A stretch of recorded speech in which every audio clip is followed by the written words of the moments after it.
Venezuelan President Nicolas Maduro has announced he is closing the border with Brazil on Thursday night as a row over foreign humanitarian aid continues.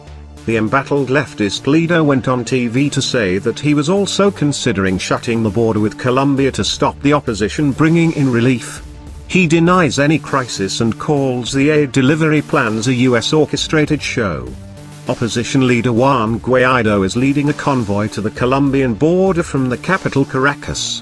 Mr. Guaido declared himself interim leader during anti-government protests last month and is recognized by dozens of foreign states, including the US. Scuffles broke out and tear gas was fired when the convoy of buses and cars was briefly stopped by security forces on a road near Mariara, west of Caracas, but they later moved on. Meanwhile, after the closure of the border with Brazil was announced, many Venezuelans rushed across the frontier to the Brazilian city of Pacarma to stock up on supplies, Brazilian news portal G1 reported.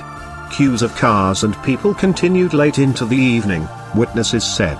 Mr. Guaido and his allies hope to collect food and medicine in defiance of President Maduro. The Venezuelan military has so far managed to block shipments of US aid from coming across the border with Colombia. Despite denying there is any humanitarian crisis, Mr. Maduro announced this week that 300 tons of aid would be shipped to Venezuela from its ally Russia.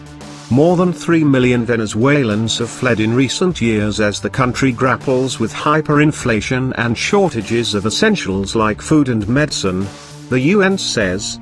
Mr. Maduro, who has been in power since 2013, has been criticized at home and abroad for his handling of the economy. Venezuela's military has so far resisted calls to abandon President Maduro and support his rival. However, on Thursday former military intelligence chief Hugo Carvajal recognized the opposition leader as president in charge. In a video address posted online he issued a stinging rebuke to Mr. Maduro.